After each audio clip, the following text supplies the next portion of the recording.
It was. I watched the video. Thank you. It was. Did I get everybody's attention? Are we all set? Thank you very much for coming this evening. For those of you in the audience, those of you at home listening, welcome. The questions, if there's anybody else that has questions as you come in, you can put them in the basket. We'll do our very best to ask them. Just please note that last time we only had enough time for 6 questions. You might have enough to squeeze in a little more, but please understand that what I tried to do is group them into topics. So that way, at least, if minimum, you at least the topic that you were interested in is being covered. But also, there's going to be a meet the candidates at Artisan Park Clubhouse on Friday from 5 to 7. That's a great opportunity to ask questions individually, or obviously reach out to the candidates individually for any questions you may need to. Is that open to all residents, all voters in Celebration, or only Artisan Park residents? I think it's for everybody, isn't it? It's an open event. So whoever. Okay. Thank you very much for asking that to clarify it. Again, this evening it'll be a similar format as last week. So you have 2 minutes opening statement from each candidate. I did receive a statement from Jeff Taylor and from Brian Kinsel that I will read. We'll try to break it up so it's not just me talking. And then each question, every candidate will receive 2 minutes to respond. If another candidate calls out another candidate, whoever is called out will get a 1-minute rebuttal. We did not do that last week, and I apologize, but we will make sure we do it this week. Candidates, Steve has the caution. When you have 30 seconds left, keep an eye for that, and then it's a hard stop, just to be respectful of all of your fellow candidates. Thank you very much for coming, and let's get started. Opening statements. I'm going to start with Leonard this time. Hello, my name is Leonard Tim. I've been a resident of Celebration for the last 21 years. I've been on the board of directors here for the last 2 years. I'm currently serving as vice president of the CROA board. I'm a member of the Celebration Veterans Club, member of the Celebrators. I'm going to tell you a little bit less about myself and a little bit more about my values. So right now I'd like to basically talk about my values. If you want to read my bio, you can go to the newspaper to find it. I have no hidden agenda. I read a quote earlier today that says, "Be wary of the autocrat in democratic motion." I think that says something. I believe in equal treatment of all homeowners. No favorites, no special treatment for friends or groups. I have personally been affected by prejudice and discrimination in my lifetime, and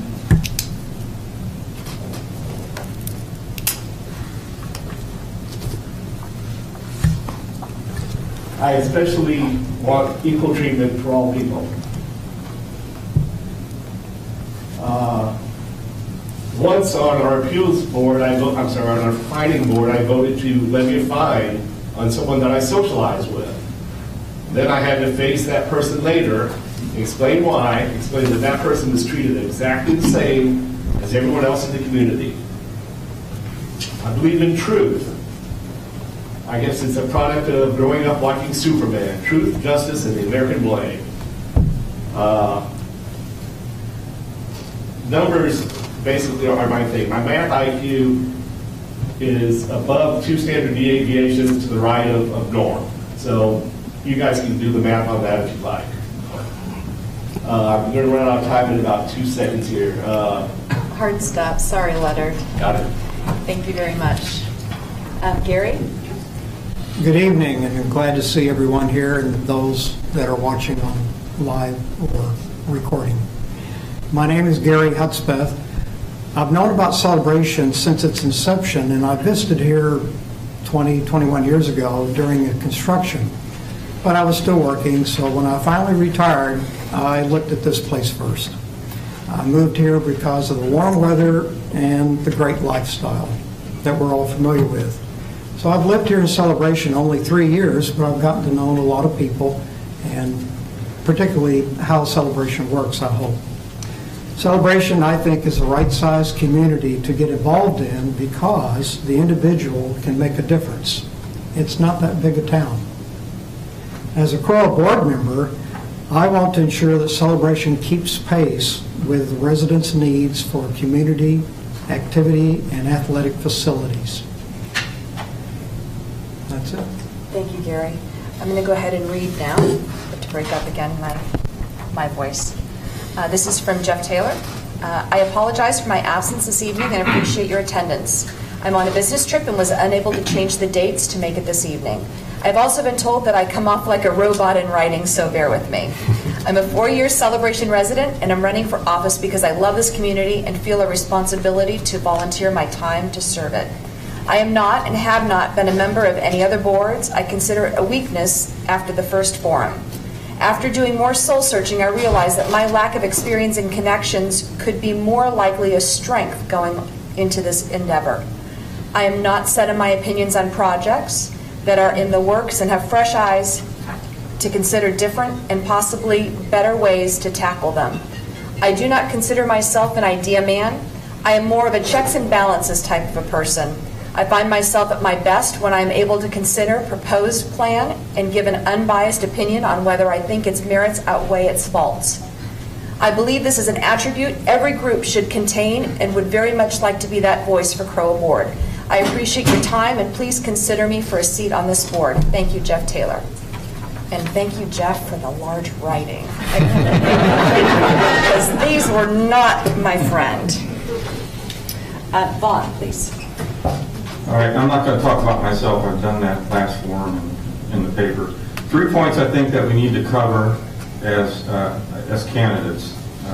Number one, full disclosure. For the purposes of full disclosure to the residents of Celebration, I would ask all candidates to fully describe present and past affiliations with social, business, and corporate groups operating in Celebration, excluding CROA, CNOA, and the CJC, to which you have belonged or had a business relationship. If any, whether or not you are now or have been an employee, officer, or business partner of that affiliation. If you own a business, now or in the past, which operated in Celebration, who are or were the corporate officers? Number two, request for proposal.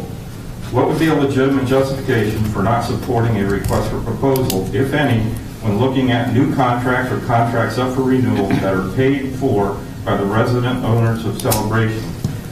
The Board of Directors' vote to simply renegotiate the previous management contract was opposed in a vote by 3 of the 7 present Board of Directors. And this renegotiation resulted in saving the residents of Celebration over $600,000 over the next 4-year term of the contract, of the new contract.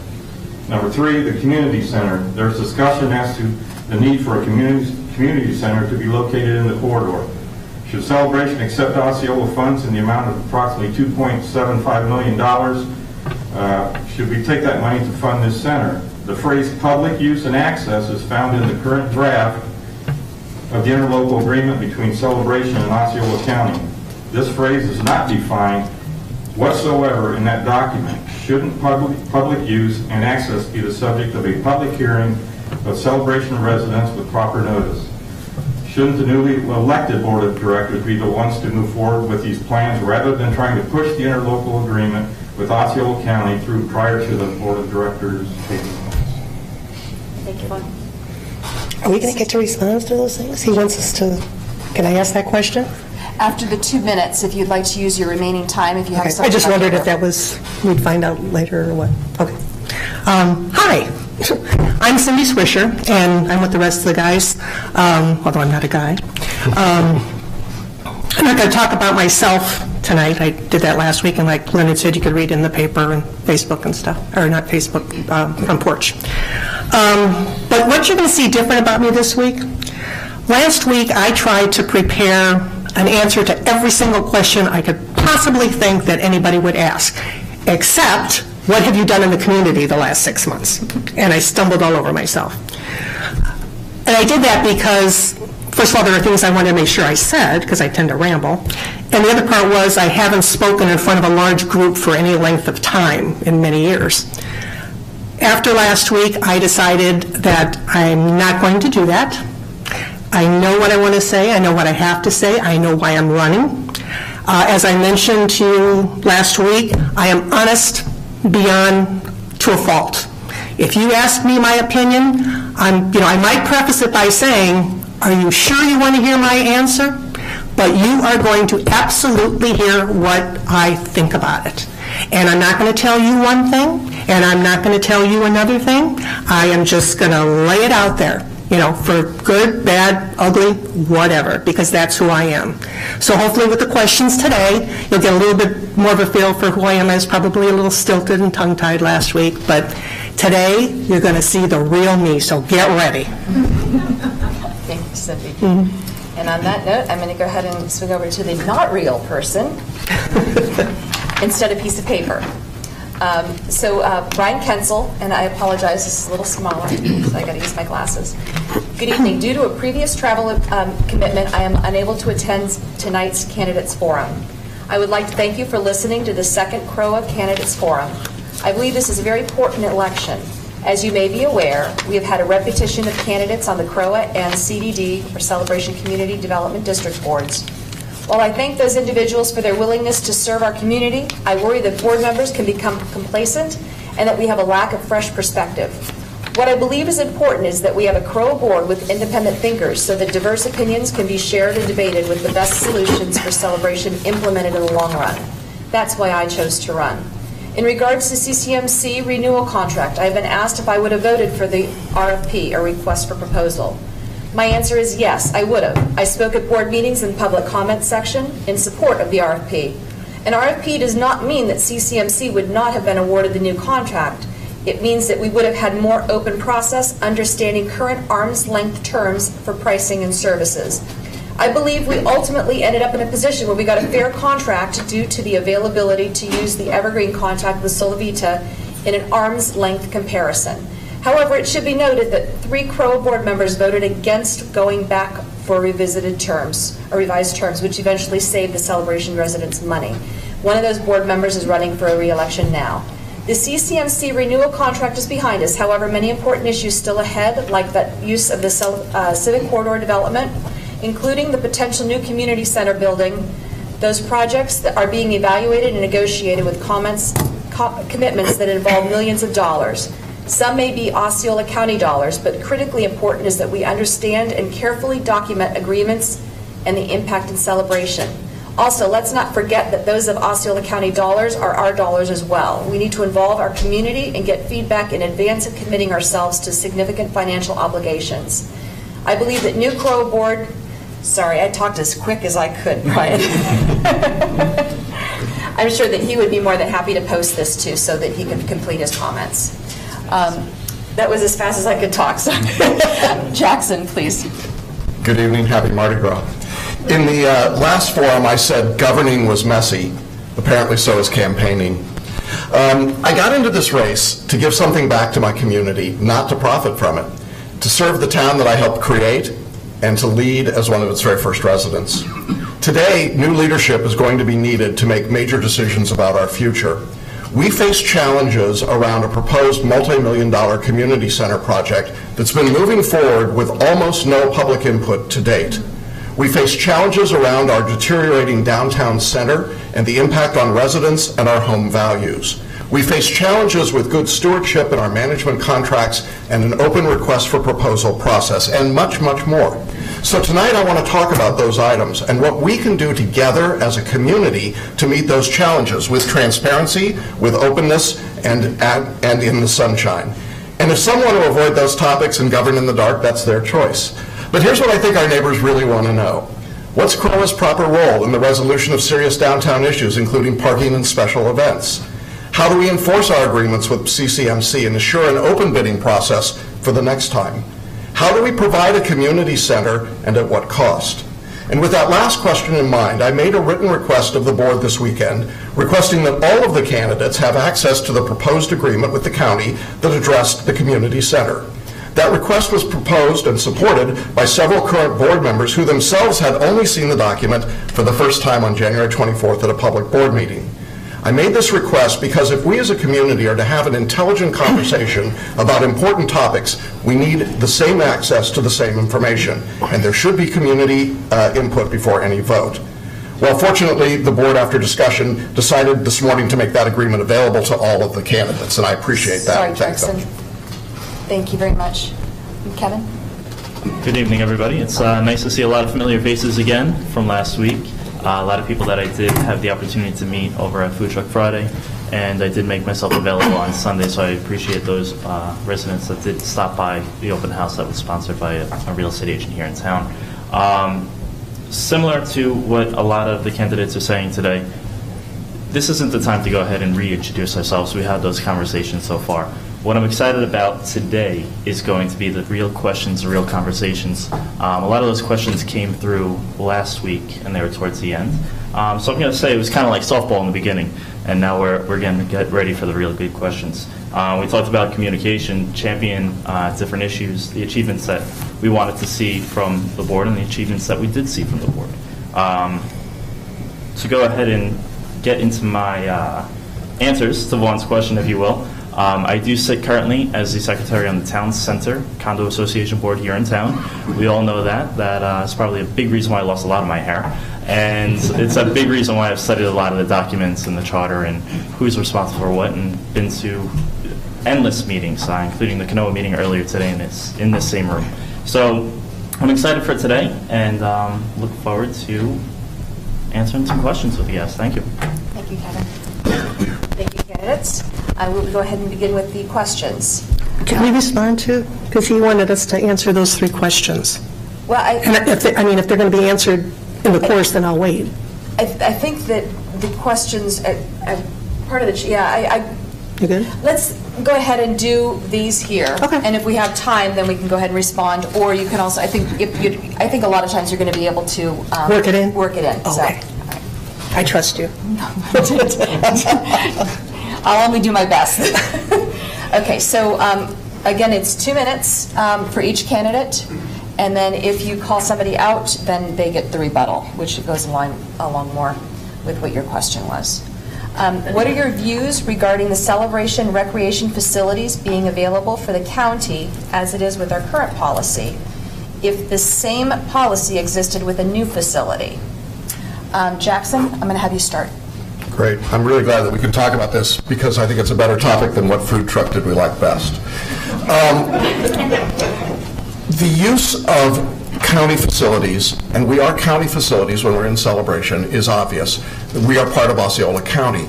But we're also unique in the sense that we are able to provide some facilities and some opportunities that may not exist in other places. So when the county says to us, we want our residents to be able to use these facilities, okay, that makes sense, but there should be some local control over the use of those facilities.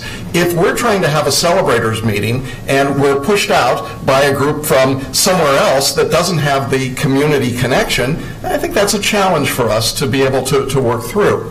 One of the things in the document that I obtained this weekend, that we've all now finally had a chance to see, not just 1 or 2 people, is that it says it's for public use, and that term public use is not defined. Now, as a law professor, that bothers me. When I see a big ambiguous term like that, I start thinking, well, what is public use? Who gets public use? Who gets to make the decisions? Does CROA make the decisions? Does CROA make the decisions? Does the management company make the decisions? I don't know. And I'm not sure that anyone else does at this point either. My view is that if we can find a balance between the community use and the county use, that's the best win for everybody. But let me just say this. If we're talking about a community center, and we've needed one from the very first day that Celebration was built, I promise you we've needed one from that first day. I want to have one where there's parking. I want to have one where there's access. I want to know that we can get there and not have to walk through the dog poop. I think that it's important to have some thought and some discussion about those things, and that can only happen if we act in the sunlight. Thank you, Jackson. Vaughn? I agree with, I think, everything that Jackson said. The facilities that we have now are fairly limited. We have the ball field here, and we have that passive park area that's next to the ball field. My feeling is that the celebration needs should come first, and then if there is room for the outside to come in, then that would be up to the board and town hall to make arrangements for them to be able to use it in some fashion. Now, the community center is going to be a really big deal because, like as Jackson said, there's a clause in the contract that says public use and access, and it's not defined in that contract or that interlocal agreement. So what does that mean? And there's no description at all as to what that phrase means. So that worries me. And the document also says that that everything in that interlocal agreement is the only thing that applies. So if there's no description in there, then how much access is the county going to have to that facility as far as the recreational, the access to the community center there? So I think that's the biggest challenge that's facing the new board is determining whether or not to take that county money, and if so, how are we going to define public use and access? Thank you, Paul. Leonard? Trying to get my last note down. First,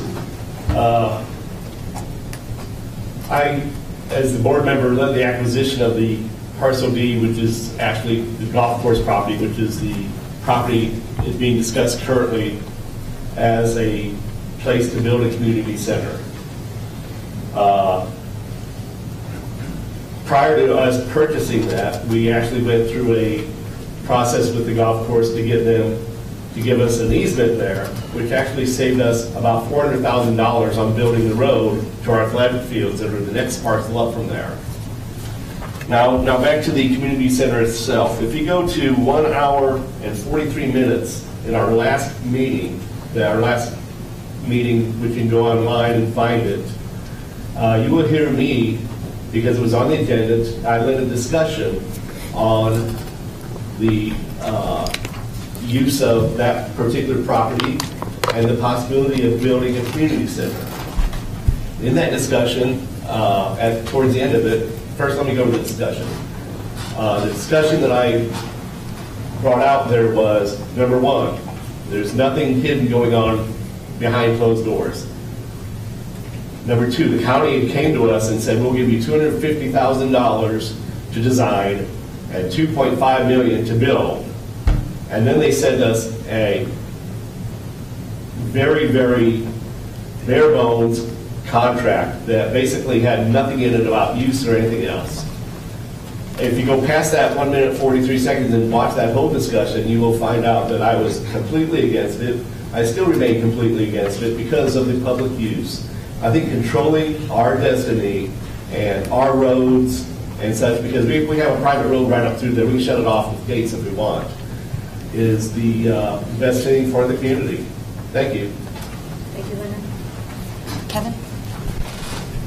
It's not a question of do we need a community center. That's without a doubt not a question. We have a lot of homework to do before it happens. Like Jackson mentioned, we did receive this today, and to let everybody see, it's 15 pages. It doesn't even have a location listed of where it's going to be. We all have a thought of that parcel, where it will be. It's still not even in this document. The amount of homework that we have to do before we truly get into that nitty-gritty and start building and contracting, we got a while to go, guys. The community's gone on 20 years without it. We do need it, but we want it to last more than 20 years. So in order to do that, you need to go ahead and do the homework, make sure it's done right, make sure we have everything we need to cover all ages. We need a place for anything from theater. We need a place to go ahead and have a place for the kids young, learning, lifelong learning. That might be a place for that. The couple things that were in here that were concerning to me is we have 14 months to go ahead and from the beginning of construction to completion. If we do not, CROA is on the hook to get that money back to the county. They will take that away.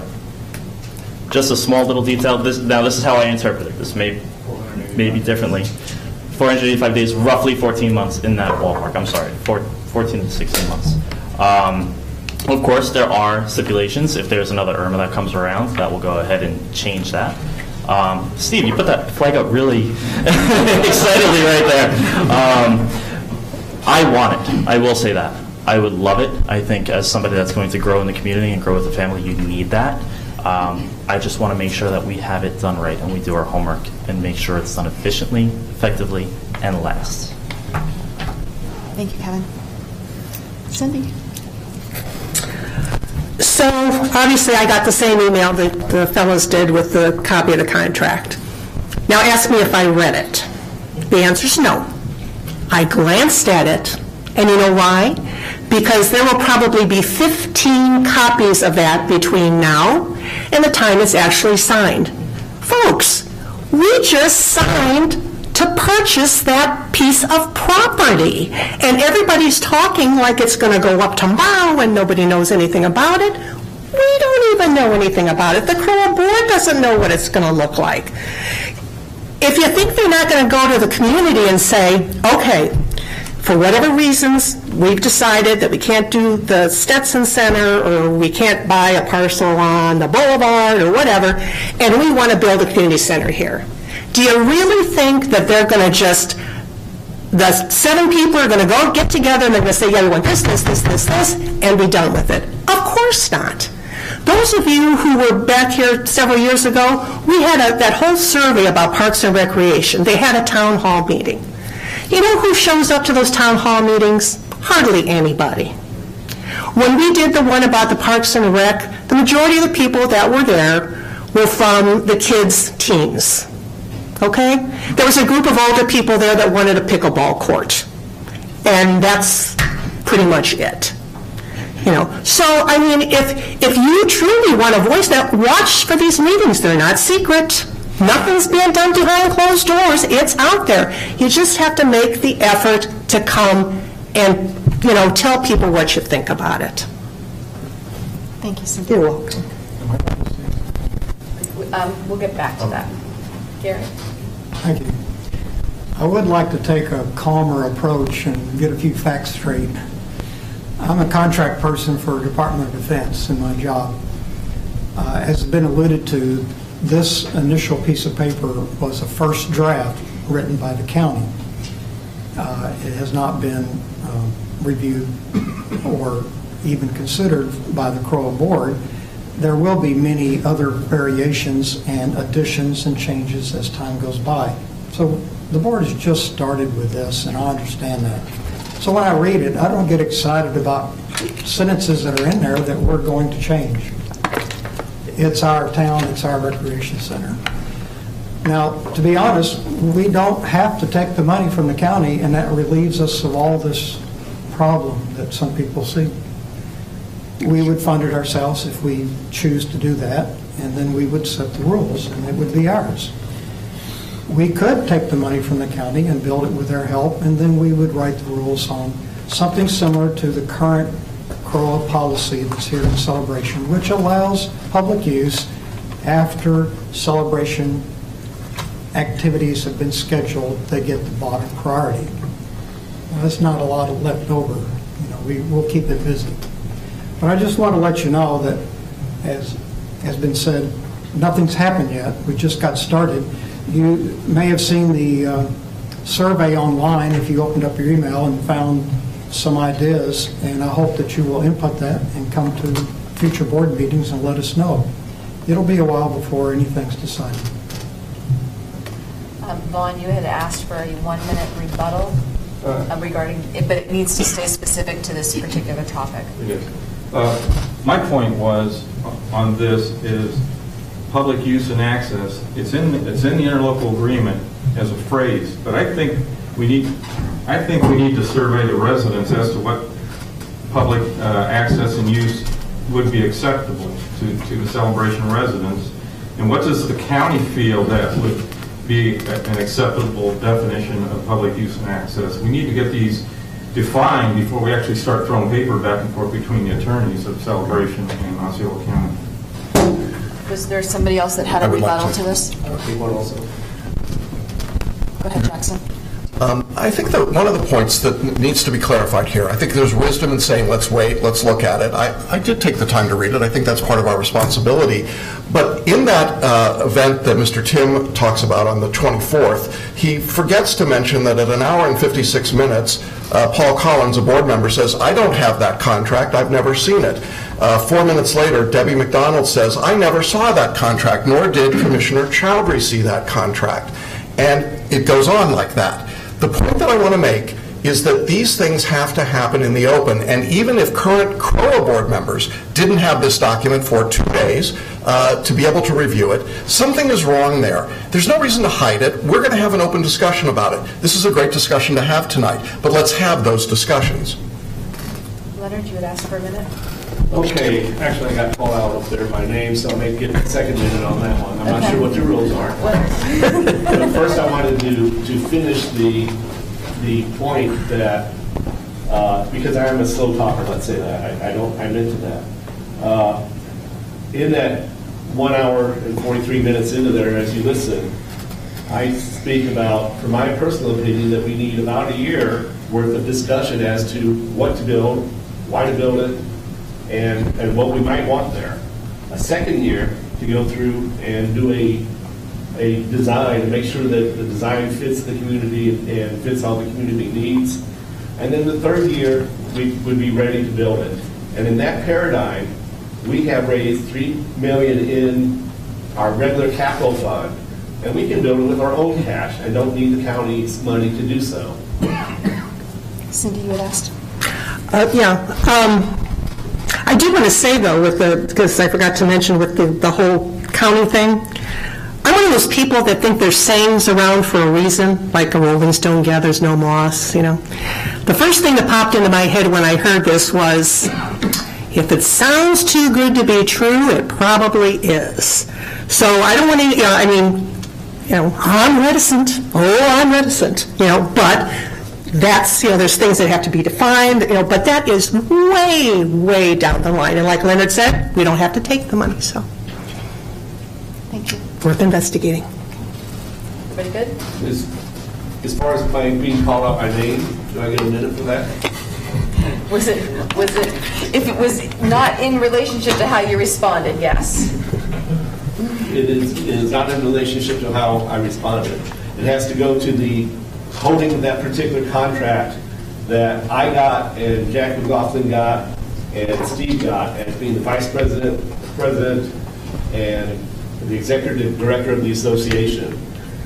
We brought it in there that evening to discuss it and start letting the process flow. We, as everyone else on the board should have known, this contract will go through 15, 20 iterations. The management contract we signed went through at least 15, 18. Thank you. Thank you, I'm Leonard. done speaking.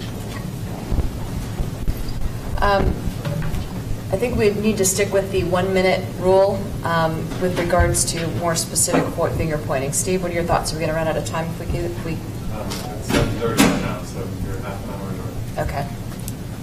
We'll have to be a little more deliberate with that one. Are you currently or previously on any celebration or area boards? For example, CDD, Celebration Foundation, West 192 Development. Do you view concurrent service as a conflict of interest, and how should it be handled? Kevin. All right. As previously disclosed, I am on the Town Center Condominium Association Board. Currently, with the number of properties that we do have here in Celebration, that comes out to about 2.42%. My math may be slightly off of what I represent within the community or what I might have a minor say on. As the community does grow, Island Village comes on, additional parcels are sold, that percentage does drop significantly. Secondly, to add when it comes to the Town Center Board, the only item that would really qualify for this question, first we respond to Town Center Foundation. They are also known as Lexan more popularly. So anything that we do have a say on, Lexan holds a 60%, I believe it's 60% vote, or without a doubt a majority say of whatever decision the board makes. So ultimately, yes, I sit on a board, and while it takes a lot of work, we're kicking and screaming to go ahead and be heard. Thank you, Kevin. Cindy? I am not. And as far as conflict of interest, not sure. Although I struggle with someone who is, and not to point a finger, but I mean, if you're on the condo association and CROA, you know, you have to kind of like divide your loyalties, I guess. The same thing with CDD and CROA or anything like that. I'm not exactly how that would work, and I'm not going to presume to guess how that would affect somebody's performance on this board. Thank you, Cindy. Harry? I do not have any interest in any business that is associated with Celebration, any contractors, and I do not serve on any other official boards other than the Covenants Committee, which Vaughn and I are both on, and that is a volunteer board. And my understanding is if I'm elected to the CROA board, then I am not on the Covenants Committee, so it's only one at a time. I will say I believe, it's my understanding that if it's legal to serve on both CCDD and the CROA board. As to whether that is good or bad, I'm not sure yet. I'd like for the voters to decide that. Thank you, Gary. Jackson? I'm not a member of any board. I don't have any conflict of interest. And as to the question of whether or not I'm sure or not, I am absolutely sure that concurrent service is a conflict of interest. It should not be permitted. You know, there are norms that exist, and one of the advantages, perhaps, of having been around a long time is that you begin to remember some of the history. And part of the history that I remember is that whenever someone accepted a new position, from one of the three major organizations, CROA, the CDD, or the Celebration Foundation, they resigned their position in the other. And that was what happened several times. In fact, to avoid any possibility of a conflict of interest, the foundation, to my understanding, has a policy that says you cannot serve on its executive committee and be on CROA or CDD. I think that's for a good reason. Look, just because it's legal doesn't mean it's right, doesn't mean it's what we should be doing. There are norms that say it's just not a good practice. It's not something that makes any of us feel good. And the fact that it's being raised as a question tonight, I think, suggests that there is some concern that this is not something that should be happening. Now, I wish the person that was in that position was here to talk about why he thinks it's appropriate to be doing that. But I will tell you absolutely it's wrong. It should not happen. And anyone who wants to be on one of these boards should resign from the other and make that clear. Thank you, Jackson. Vaughn. I have no business ties in the community. I'm not a business owner or officer of any type. And as Gary said, I am on the Covenants Committee, been there 3 years. As far as serving on two boards at the same time, in this case I'm thinking probably it's referring to CROA and CCDD. Do we really want one individual sitting on both boards at the same time? Do we want to give one person a vote on both budgets, which probably range somewhere between combined probably $8 to $10 million? I'm against that. I think it even though, as Jackson was saying, even if it's legal, it looks bad, and I would like to see a change in the charter. Thank you, Paul. Leonard? My quick answer is no. I have no conflicts. I basically have no time to develop conflicts. Over the past 3 years, I've become a subject matter on HOAs, and in particular, CROA. In the last 2 years, I've spent 30 hours plus a week on CROA issues. I've read most of the documents that the Community Association Institute has out on its website for free. I have some other documents that you can order online that you can, and quite often board members will order those and pay for them by themselves.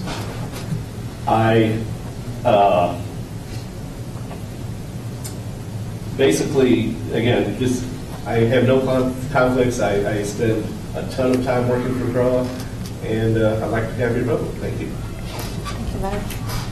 I didn't miss anybody, right? Vanessa, could I have just one moment as a rebuttal regarding the town center? Yes. All right. So real quick, I'll just take about 20 seconds. In the event that I did become elected to the CROA board, it has already been discussed of myself stepping off the Town Center Condominium Association board.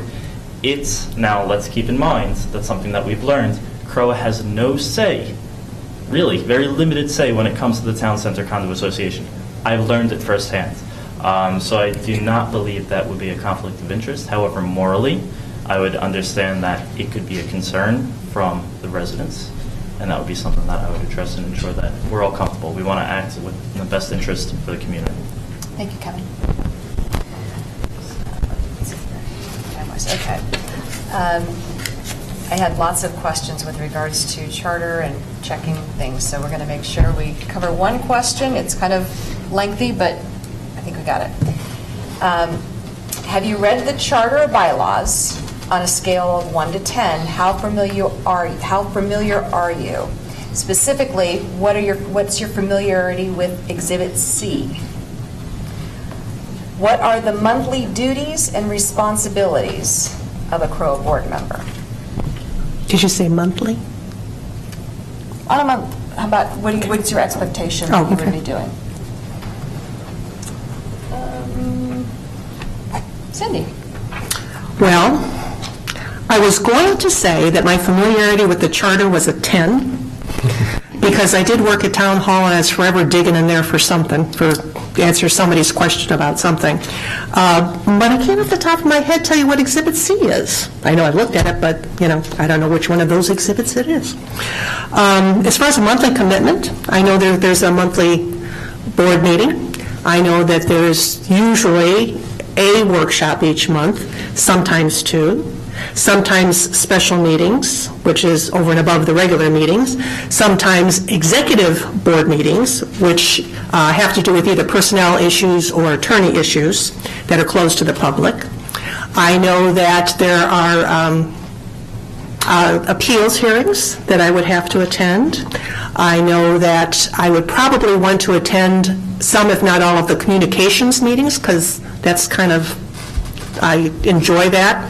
And I want to know what's going on in that area, maybe special events from time to time, but yeah, on a monthly basis, I expect to be just a revolving door.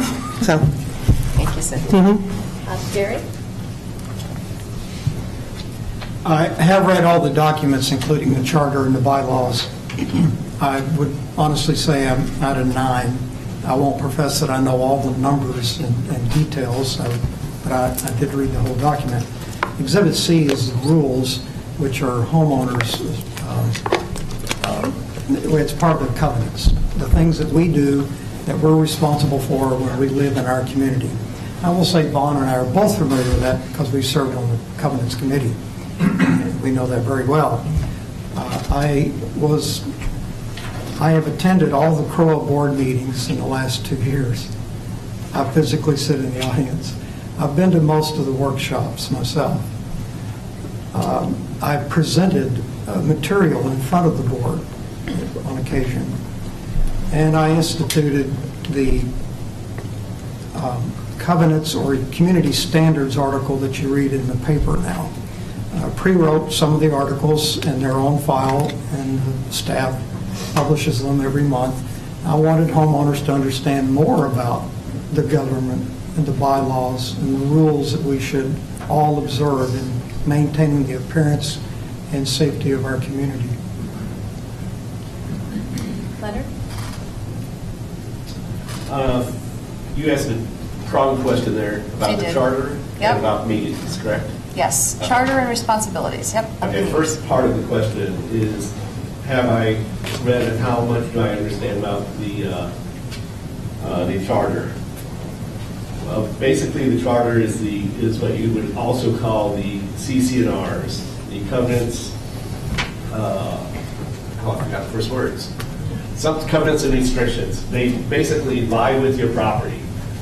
When you purchase that property, you agree to abide by all of these things we have in our charter. So if you haven't read the charter, you should read the charter so that you know what restrictions you need to comply with for living here in Celebration. Secondly, as far as the attendance and the shops we need to, or I'm sorry, the meetings we need to go to. Basically, last year we had 12 regular board meetings, 1 special meeting, and 3 executive session meetings. We had approximately, I think, 13 workshops, to include our budget workshops, with a couple of those go all day long. I've been to most every appeals meeting that we have. That's where people come in to appeal either a fine or any kind of action or an art problem that they may have said, maybe architectural review said, no, you can't do this, and they come in and they appeal it. It's their last chance to get it done if we would choose to do so. I also attend as much as I can. I go in and sit during the covenants and the architectural review committees and our other 3 to 4 subcommittees. In addition to that, board members will probably be liaisons to various other units. I am this year the liaison to the CDD meeting, so every time I'm in town, which is most all the time, I attend the CDD meeting. I report back to the group what has gone on in the meeting. Thank you. Time's up. Thank you, Leonard. Vaughn? Yes, I've read the charter, and I've read it many times. As Gary said, we use the charter all the time in all our covenants meetings. Exhibit C covers all the rules, regulations that the owners are required to follow when they purchase property here. We have worked, it was about a year ago, we worked to change the fining categories in order to incorporate more items into a single category rather than specifically picking one thing out, like the mailboxes painted. That was by itself for a while. We grouped things together to make it less painful, but still wanting to get the job done so that the property gets fixed up. The duties of the board members, from what I've seen, are the workshops, the actual board meetings. They do a lot of travel, making phone calls, that type of thing. I've attended numerous ARC meetings in order to see how that process works, so I understand that as well when some of these issues come before comments. Jackson. This is one question where I'm really thrilled that I didn't go first. I teach the bar exam for lawyers, and whoever wrote this question, if you'd like to see me afterwards, I'll be glad to give you a job writing questions for the bar. And I was going to say that since I helped create the town and was part of the living and breathing of this charter, that I think I know it pretty well. But when Vaughn and Gary call themselves nines, well, that kind of makes it tough to go any higher. They're right about Exhibit C. It comes from Chapter 7. I can add that to the discussion. I also know where to find it online, and I'm pretty good at reading it. I have to say, Saturday night I read the charter because I had been told that one of the things that just had to get asked in these forums was, have you read the charter? Which I think is kind of silly. At the end of the day, what really matters is what do we do with that information? And it comes to the second part of the question, which was what are the duties? I think the most important duties of a CROA board member are to listen to the residents, to listen to the people who live here and work here, whose lives are affected by what we decide to do, and then to ask questions. Ask good questions, ask tough questions, ask the questions that you'd want to ask if you were sitting up here on the dais.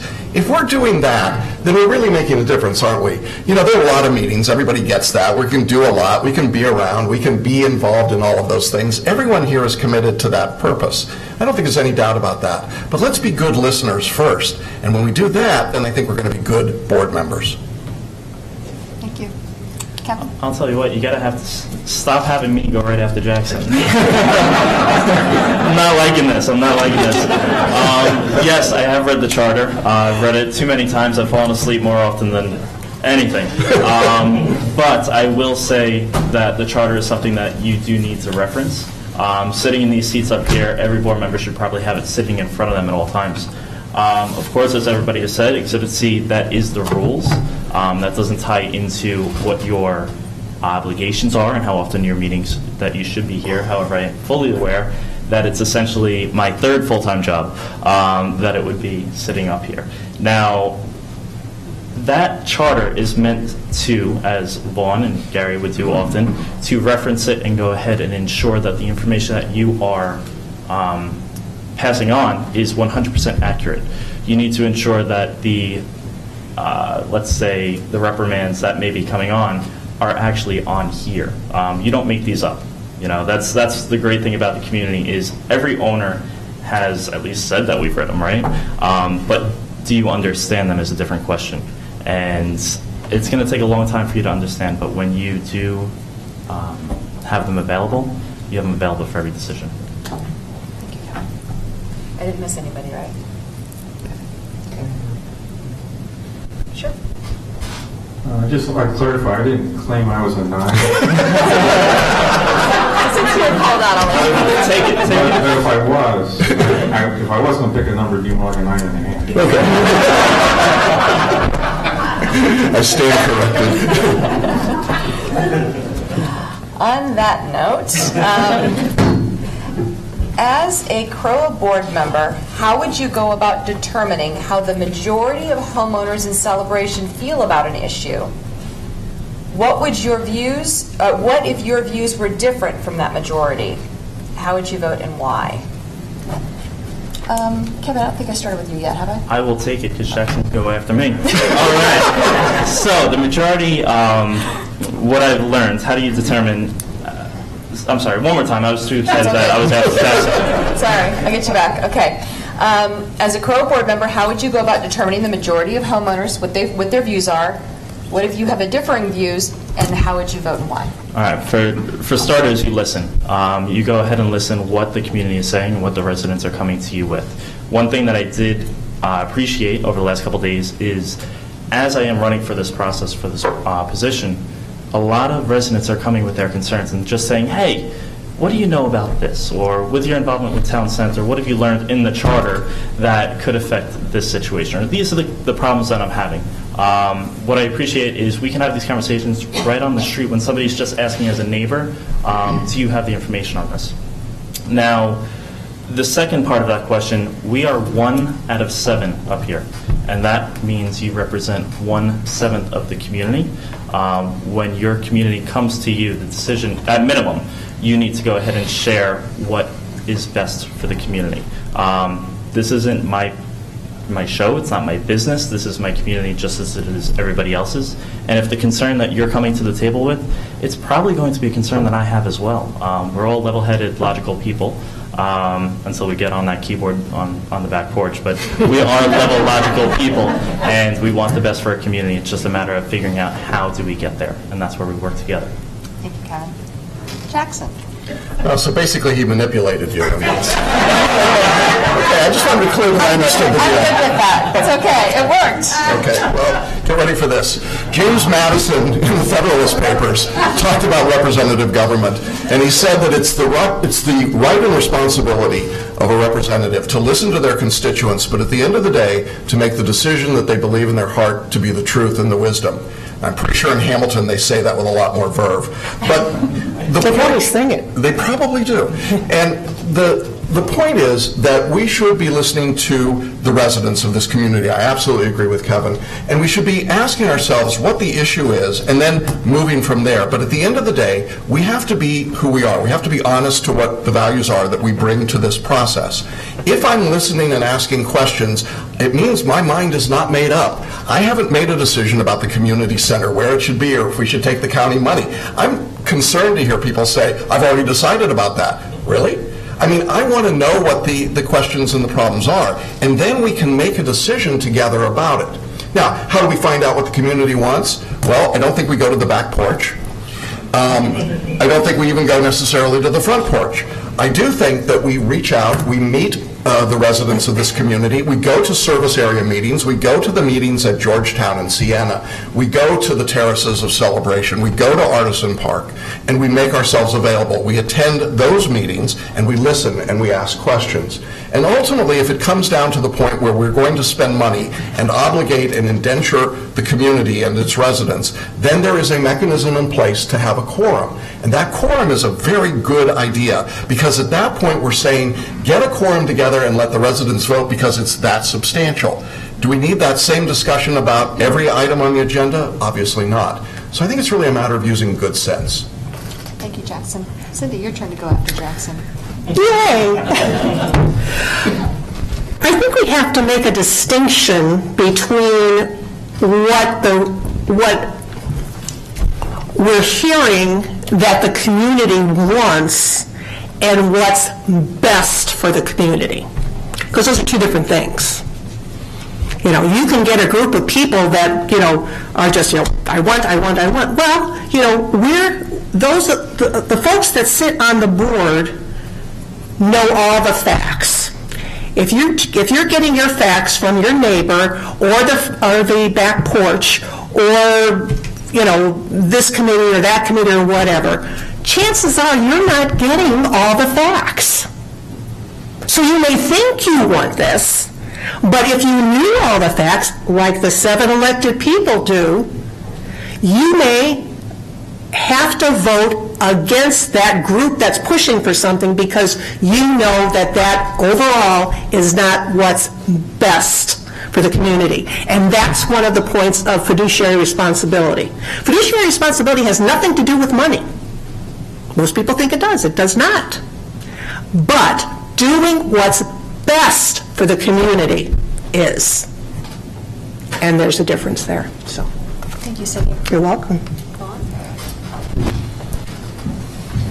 My thought on this is, on that question is, how do you determine what the majority wants? Frequently, when you look into a topic like the community center, how do you know what the majority of Celebration wants? You hear from a few vocal individuals, maybe on the back porch or the front porch, but how do you know what the feeling is from everybody?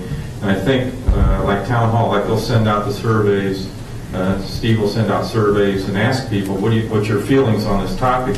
So you really need to get a wide variety of input, not just have a few people respond on the back porch or the front porch. So I think that's really important to determine first. You post things in the Celebration News, ask for comments. You can also hold some town meetings. You get a few showing up on some things. You also have to, in addition to listening to the people Celebration, you have to, as a board member, you bring certain talents and abilities and thought processes to the board. So you have to use that in combination with what the people are thinking. Then based on that, I think you have to come up with a determination what you feel is best for the community. And I agree with Kevin that, you know, you're one vote, but you got to do what's best. Thank you, Bob. Gary? There's been a lot of philosophy here, and I'd like to get back to answering the question, which we've all done a pretty good job. How do we determine how the homeowners feel about a situation or a question? The biggest response numbers that I can point to has been the responses from the online surveys. I believe it's in the 33% area. I could be wrong. But if you haven't answered a question, and there's places where you can write out your responses, then I encourage you to do that, because that's the biggest number of people that we can see in a short time is response to your surveys. And then we're going to talk to residents, which I do already. In the military, we have an old saying, it's called management by walking around. And I do a lot of that. I talk to homeowners, and I hope to get around to more areas of Celebration rather than just the Spring Lake where I live now. How we determine the final vote is sort of like Cindy said. We have to follow the charter because that's our government, our governing document. But it's also how the people feel about it. The charter could be changed. There are some ways to work around it, but we have to follow that and then do what's best for the community based on all that input that we get. I would like to use the Celebration News as a conduit for putting out facts and information. we've determined that most people read the Celebrations News more than they are online. So if you can find out what's going on in Celebration News, then you can tell us how you feel about an issue. So I would like to put the options on paper in any given issue, research the pros and cons, talk to everybody about those. Thank you, Gary. Leonard. Okay, I obviously, for those who know me or even don't know me, I have a unique look. People can recognize me in town from a half mile away, and I get people coming up to me all the time asking me questions about what's going on this issue or that issue. Listening, a great skill to have for this position. In the last year, we've had 6 meet and greets where we've been out to each one of the communities each one of the Villages. villages throughout. Thank you for the word there, Cindy. Sorry. And we've been to every village and held a meet and greet for about a 2-hour session and have people come out and tell us what they thought we were doing good, bad, the ugly, anything they wanted to say, we listened.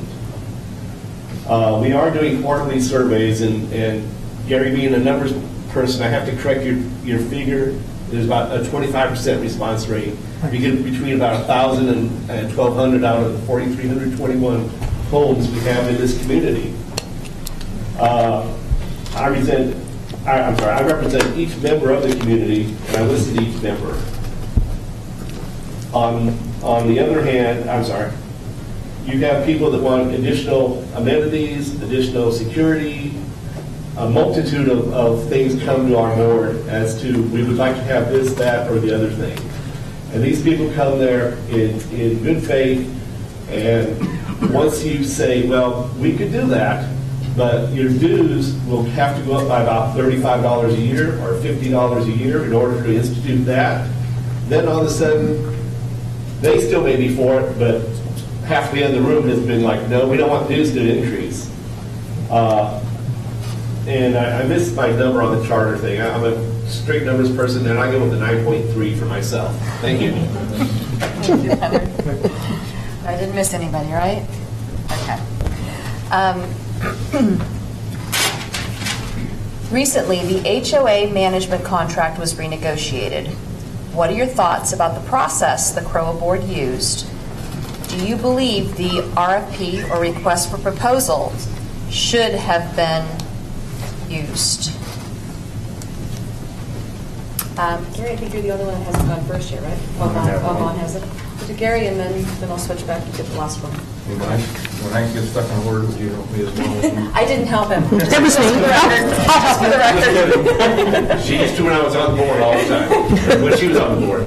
Gary, please. There was an attempt by the current board to be as visible as possible on the revising the HOA management contract, but not everybody felt the same about it. And there's lots of reasons for that, I guess. I'm all for open conversation and transparency.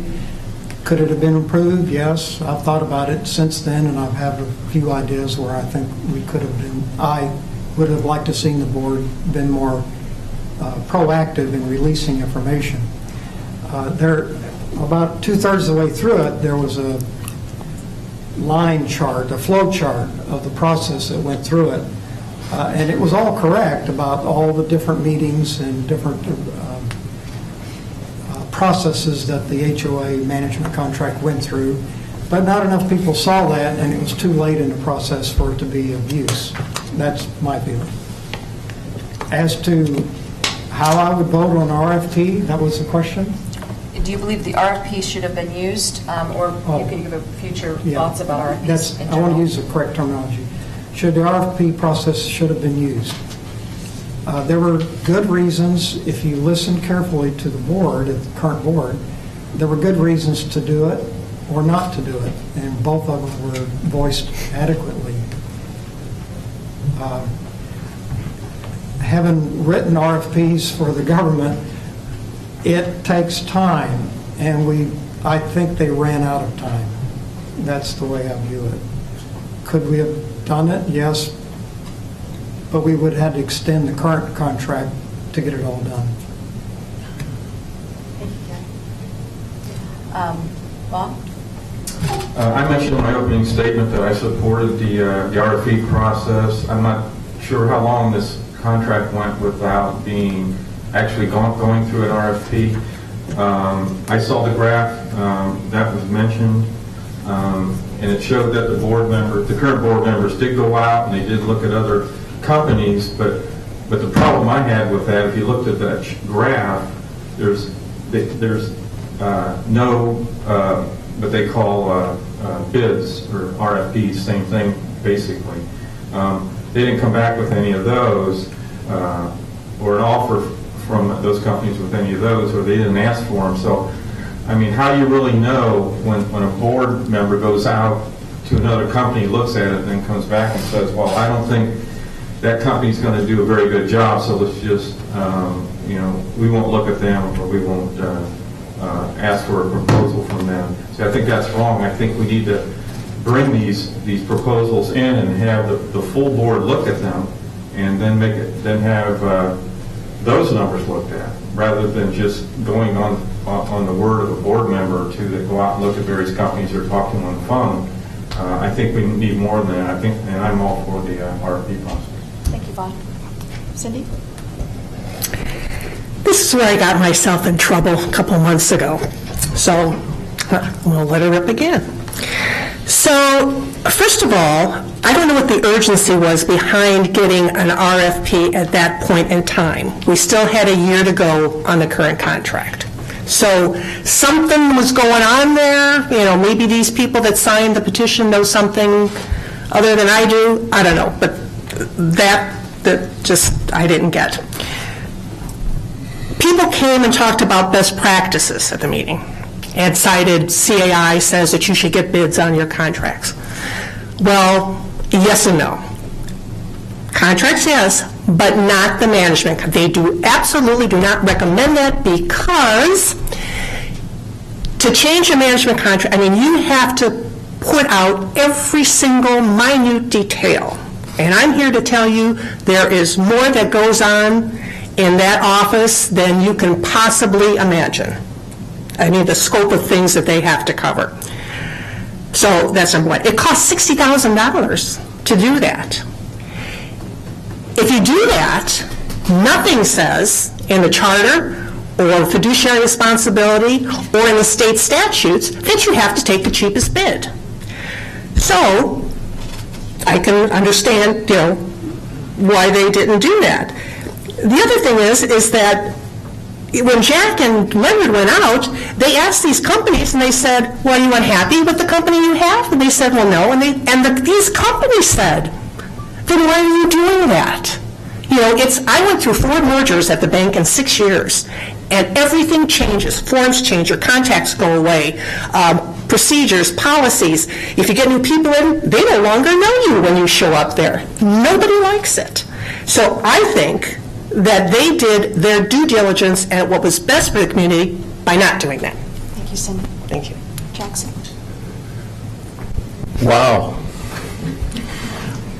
I'm a little gobsmacked by that. The request for a proposal is a prudent business practice. In 2013, the CROA board extended CCMC's management contract just days before the new board was to be seated and 11 months before the contract was up. By some estimates, it cost CROA and its related entities almost $200,000 a year because the agreement was overpriced. Now, I recognize that Cindy, and she'll get her 1 minute here, but Cindy worked for CCMC. And I'm not sure, maybe you'll tell us if you'll recuse yourself if that comes up again, but I don't think that's what should be happening.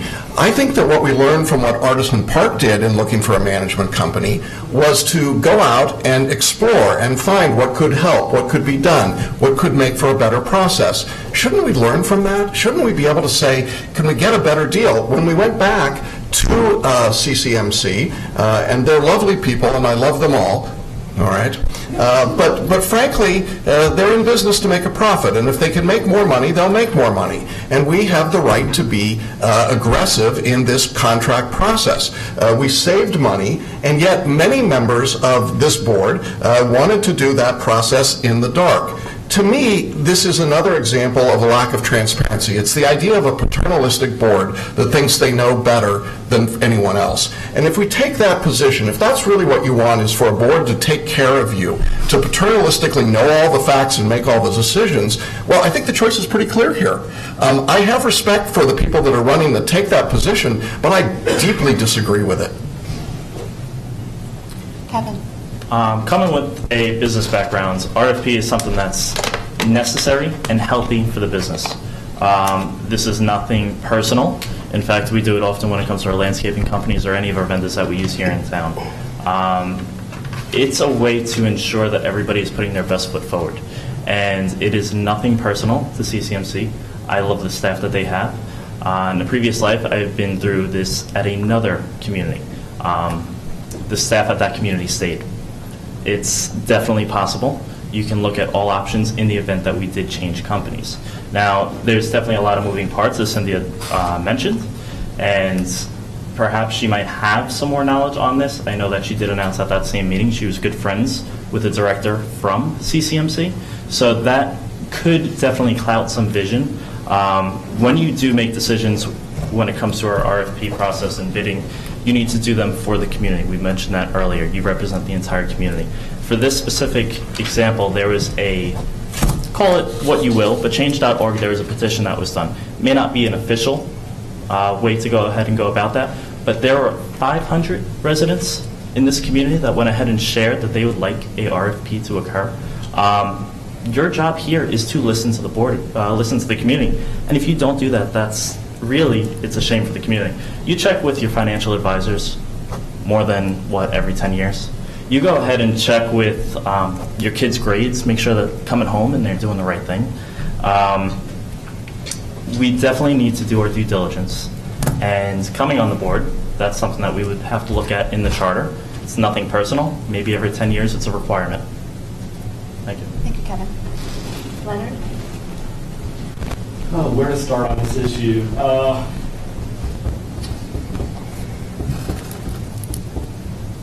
I think I'll start with the statement that I was elected to the board, and I've done my due diligence in that. Without 20/20 hindsight, I can definitely go with the rebid was better and more fiscally responsible.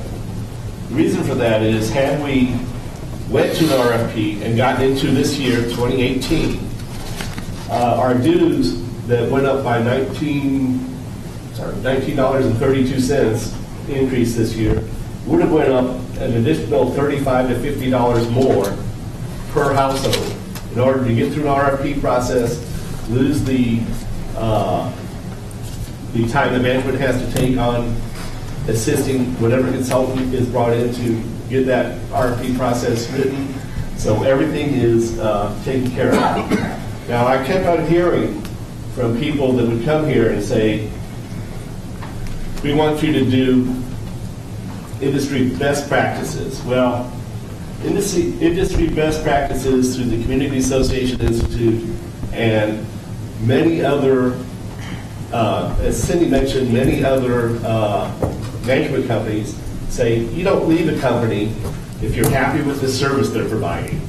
If you leave the company, you leave the company because you're not happy with the service. If it's a money issue, you go through and you rebid. Florida Statute 720, which covers homeowners association, echoes that in that it exempts all homeowners associations from the RFP and bid requirement for any contract exceeding 10% of annual budgets, which, of course, our management company is. But even the state of Florida recognizes that RFPs for homeowners association are entirely different. You're dealing with a personal service, and in this case we have 18 personal service people full-time and others part-time that work for us. And thank you, Leonard. Sorry. Okay, we are. He mentioned my name. So we will go over. We will go ahead. I'll talk fast. Please, 1 minute. again, with my sayings, you get what you pay for, and if it's not broke, don't fix it. Leonard was able to verify that we were paying within the industry average for the services that we were getting from CCMC, correct? 1% below on the rebid. 1% below. There you go. So here you have a partner that's been good to you for 20 years. I think that they should have just said, so, can you sharpen your pencil a little bit? I don't know why all this had to happen with all this nastiness that came about. 500 signatures on a petition, okay? Is that 500 households, or is that 500 people?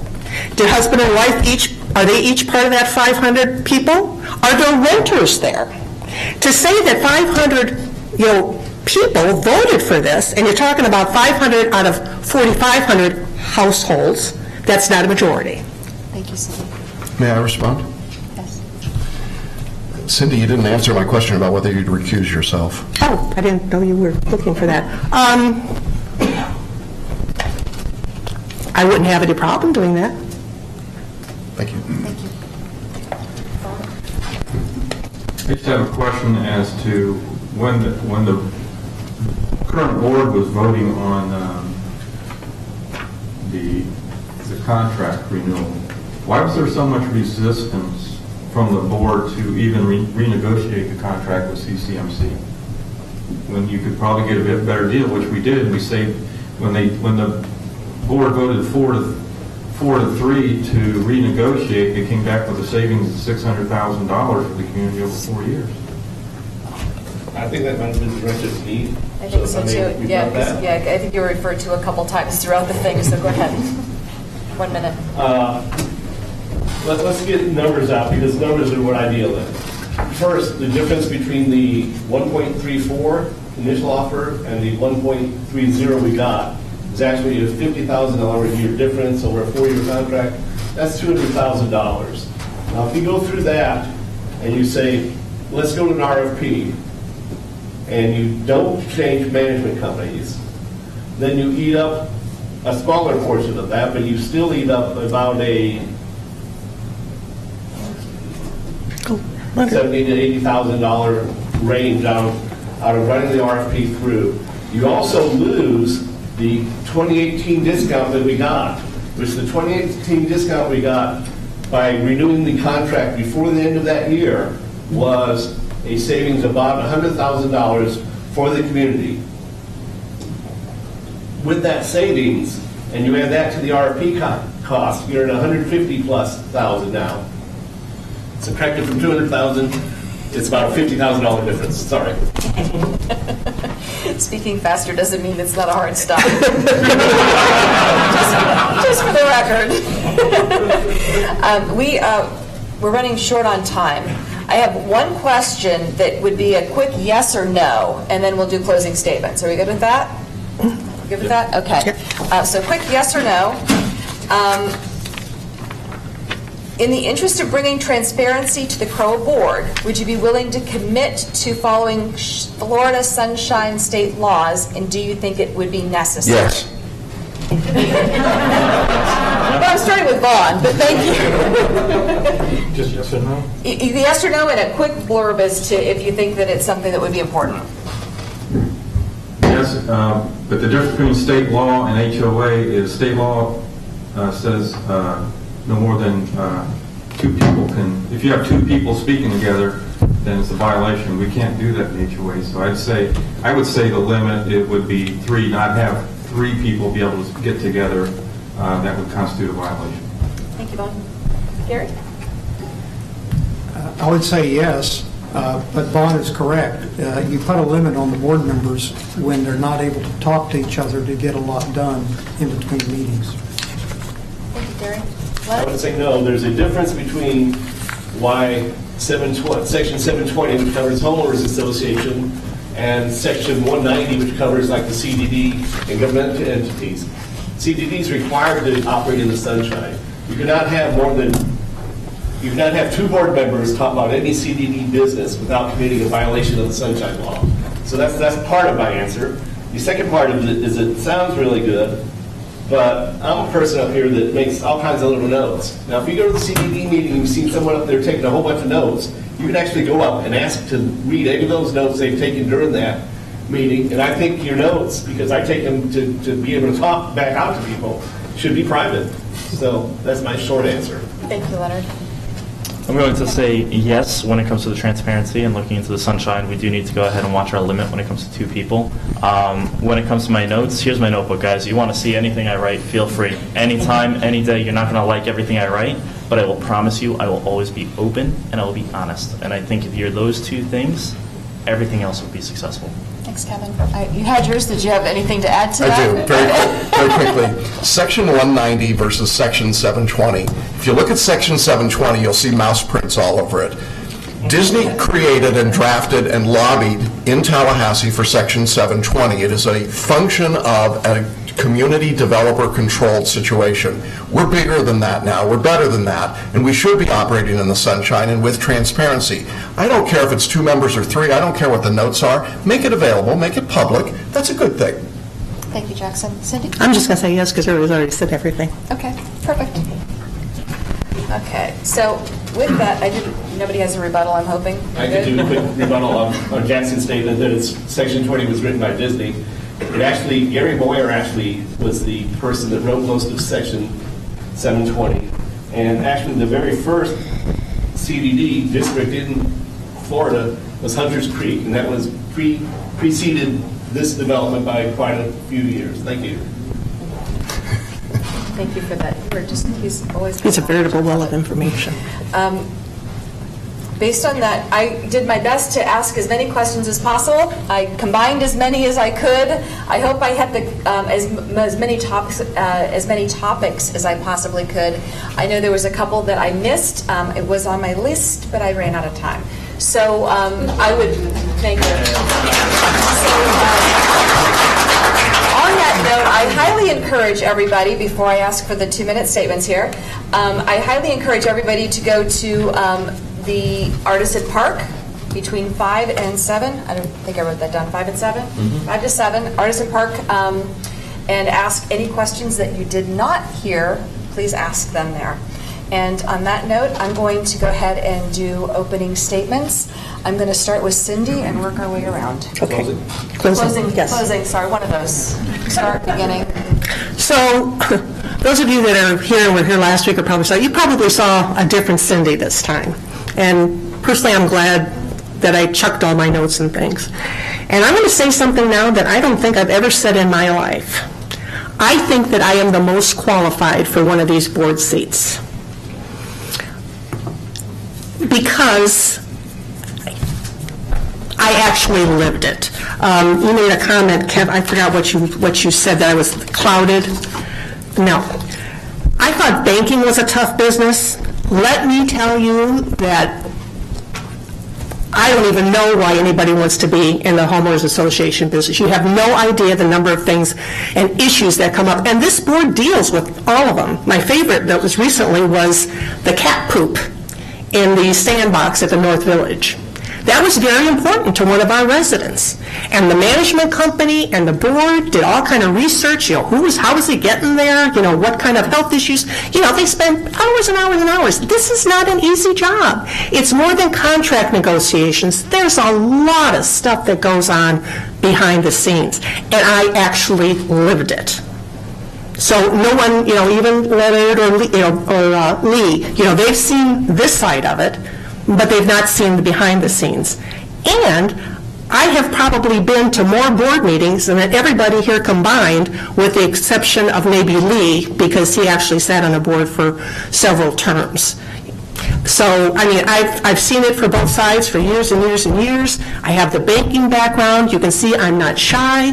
I will fight for what I believe is right for everybody, not just, certain groups. I have no agenda. I just want to give my time to the town, and hopefully for the good of it. Thank you. Bob? I don't have a closing statement. But all I'd like to say is I want to say good luck to all the candidates here, and also good luck to the Celebration High School Storm soccer team tomorrow night. Storm? Yeah, that's all I have.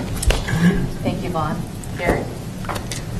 First, I'd like to thank everyone for being here tonight, and those of you who are listening online for the next 3 weeks until the time you vote. We learn a lot from the past, and I certainly witnessed a lot of it watching the last 2 years of the CROA workings and workshops and the meetings. But I would like to focus on the celebration of the future and providing the facilities and the events that would appeal to families, all the adults, and all the youth. We're all in this together. I want to ensure that our community standards remain high and that our education of community standards advances so we all know our responsibilities when we purchase a home or a townhome here or a condo. And finally, I promise you, I will put together the options. I want to lay it out on paper, put the pros and cons on it, and somehow get that to the public so you'll know what the CROA board is doing. Then we'll listen to find out what you think about those options and make a determination. Thank you very much. Thank you, Gary. Leonard, I see you writing fervently. You go ahead. Are you ready? I'm ready for you. I'll take off from the beginning, and I'm smarter than you. Number one, I have no hidden agenda. There's no group or groups saying, yeah, go ahead and do this because we want to throw CMC out and keep CMC in. I have spent 30-plus hours a week over the last 2 years and became a subject matter expert on homeowners association. I go and spend time at the CEI conferences. I sit in on the legal panels, et cetera, et cetera. Not as an attorney. I'm talking, going there to learn and discuss those items with attorneys for free so we don't have to report back here some days. I believe in making metric-based decisions. Let's get a good measure of what's going on. Let's get a good measure of the dollars. I'm a fiscal conservative. I don't believe in throwing money down the tubes. Sorry, I know I've got many more things to say, but I was trying to line them out in an order here off my 5 papers like that.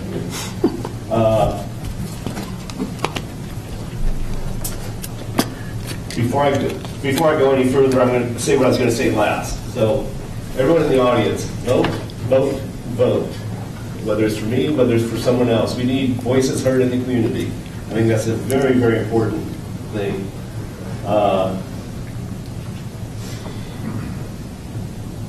I think I'm close enough to just say everything I need to say this evening. Thank you.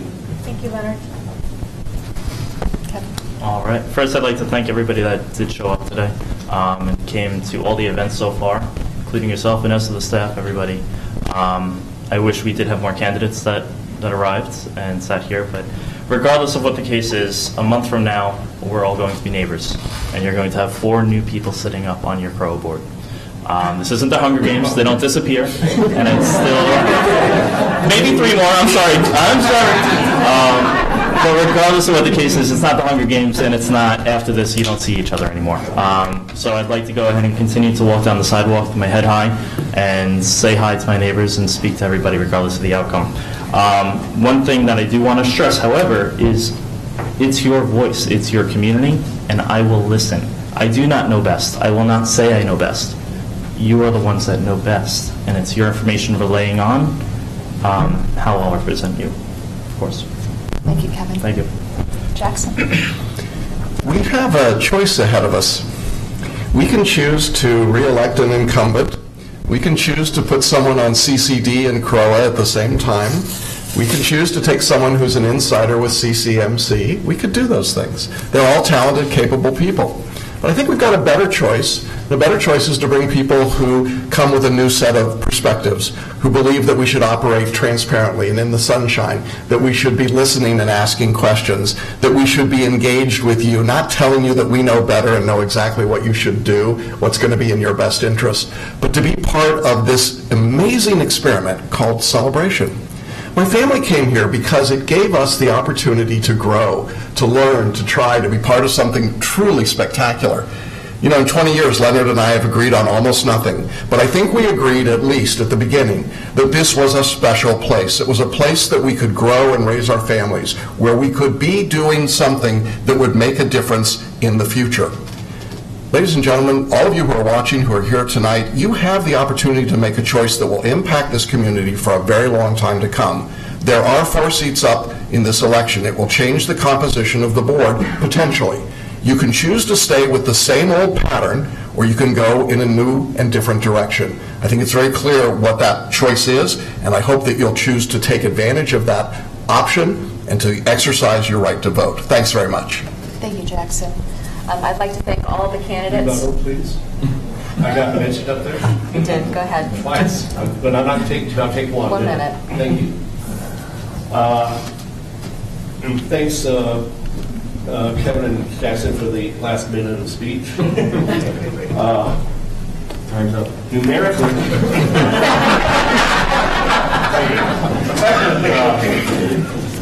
Numerically, I mean, if you lose 2 years of institutional knowledge, that's a loss for the board, I believe. Again, the subject matter expert that I have become would be a great loss for the board. If you believe in a brand new direction and you're looking at people on, I've got to give them anyway. If you're looking at other people, make sure that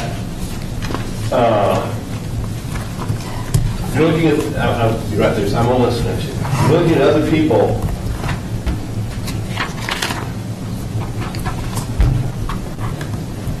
make sure that your decision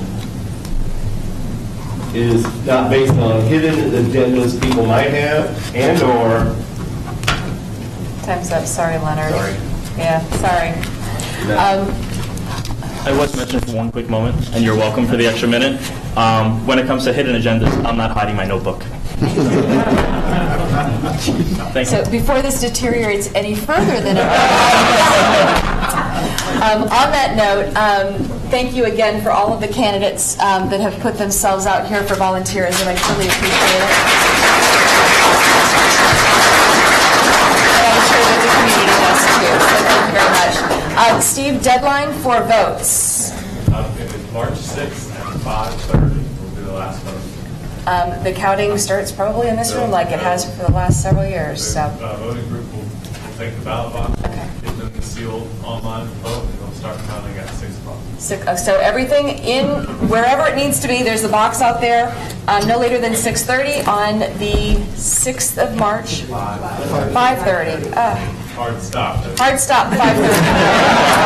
I didn't do so well with that sometimes tonight, so that one will be a hard 5:30.